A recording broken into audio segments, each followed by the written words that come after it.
السلام علیکم ورحمۃ اللہ وبرکاتہ۔ کیسے ہیں آپ سب؟ امید ہے اللہ پاک کے فضل سے سب بخیر و عافیت سے ہوں گے۔ سب سے پہلے درود و سلام پڑھ لیتے ہیں۔ اللہم صلی علی محمد وعلی آل محمد۔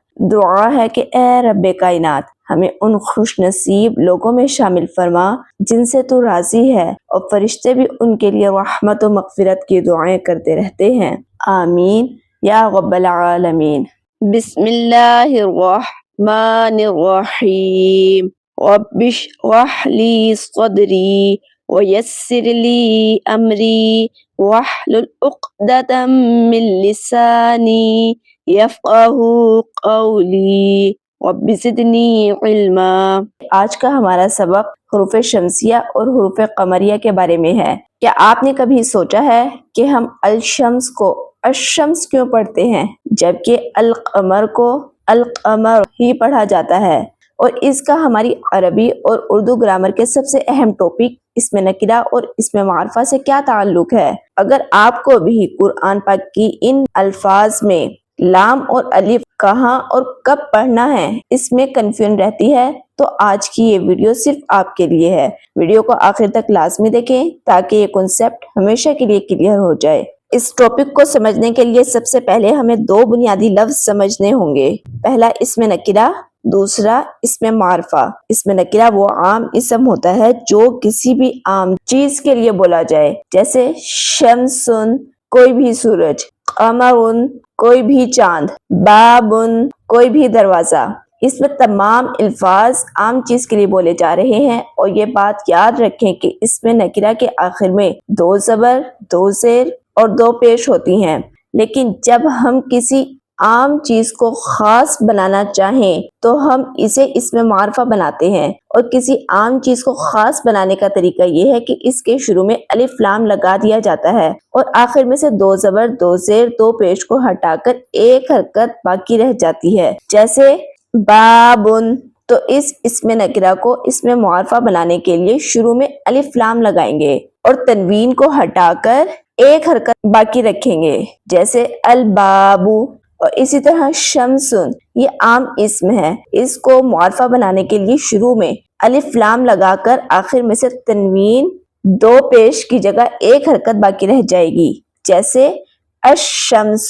تو یہ معرفہ بن گیا۔ اب یہاں آپ اس بات کو سمجھیں کہ جب ہم کسی لفظ کو نکرہ سے معرفہ بنانے کے لیے شروع میں الف لام لگاتے ہیں تو آگے آنے والا لیٹر یہ طے کرتا ہے کہ اس الف لام کے اندر جو لام ہے اس کو پڑھا جائے گا یا نہیں۔ اسی بنیاد پر پوری عربک الفابیٹس کو دو حصوں میں تقسیم کیا گیا ہے۔ پہلا حروف شمسی سن لیٹرز، دوسرا حروف قمری مون لیٹرز۔ سب سے پہلے حروف شمسی کے لیٹرز کے بارے میں جانتے ہیں۔ حروف شمسی کے ٹوٹل 14 لیٹرز ہیں، نوٹ کر لیں: تا، را، دال، رال، غ، زا، سین، شین، صاد، غاد، قو، لام، نون۔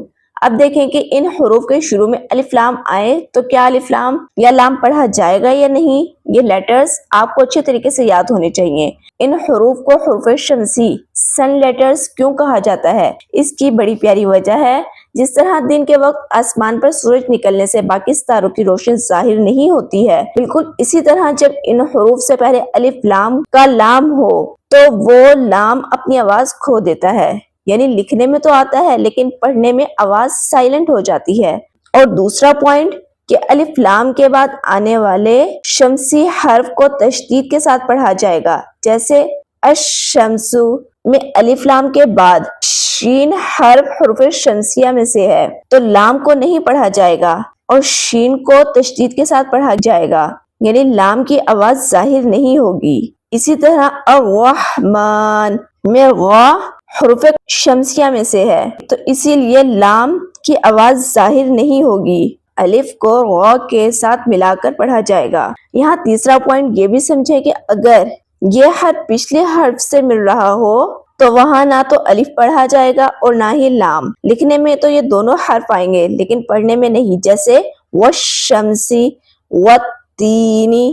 یہاں شین اور تا حروف شمسی میں سے ہیں اور یہ پچھلے لفظ واو سے مل رہے ہیں تو ان صورتوں میں الف لام کو نہیں پڑھا جائے گا۔ آگے ہم حروف قمری مون لیٹرز کو سیکھتے ہیں کہ وہ کتنے ہیں۔ دیکھیں حروف تہجی میں ٹوٹل 29 حروف ہیں، جس میں سے 14 حروف شمسی ہیں جو کہ ہم نے ابھی پڑھے ہیں، اور باقی 14 حروف حروف قمری ہیں۔ وہ نوٹ کر لیں: الف، با، جیم، ہا، خ، عین، غین، فا، قاف، کاف، میم، واو، ہا، یا۔ ان حروف کو یاد رکھنے کے لیے آسان جملہ: حق کا خوف عجب غم ہے۔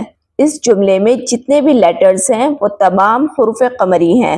اب یہ سمجھے کہ ان حروف کو قمری مون لیٹرز کیوں کہا جاتا ہے۔ جس طرح رات کے وقت چاند اپنی پوری روشنی کے ساتھ آسمان پر صاف نظر آتا ہے اور باقی چیزیں بھی واضح رہتی ہیں، بالکل ویسے ہی ان حروف کے ساتھ جب الف لام آتا ہے تو اس میں لام کی آواز واضح رہتی ہے، اس میں لام کی آواز سائلنٹ نہیں ہوتی۔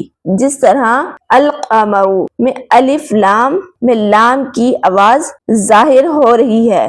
دوسری مثال المفلحون میں میم حروف قمری میں سے ہے تو لام کی آواز صاف اور ظاہر کر کر پڑھی جائے گی۔ لیکن یہاں یہ بھی اصول یاد رکھیں کہ جب حروف قمری میں الف لام والا حرف پچھلے حرف سے مل رہا ہو تو خالی الف نہیں پڑھا جائے گا، صرف لام پڑھا جائے گا، جیسے والقمر هم المفلحون۔ امید ہے آپ کو آج کا سبق ضرور سمجھ میں آیا ہوگا کہ نکرہ سے معرفہ بناتے وقت حروف شمسی اور حروف قمری کا یہ قانون کیسے کام کرتا ہے۔ چینل پر نئے ہیں تو چینل کو لائک، شیئر اور سبسکرائب ضرور کر دیا کریں اور بیل آئیکن کو پریس کر کر آل پر کلک کر دیا کریں تاکہ آپ کو ہر اپلوڈ ہونے والی ویڈیو کا نوٹیفیکیشن ملتا رہے۔ جزاکم اللہ خیرا کثیرا، فی امان اللہ، السلام علیکم ورحمۃ اللہ وبرکاتہ۔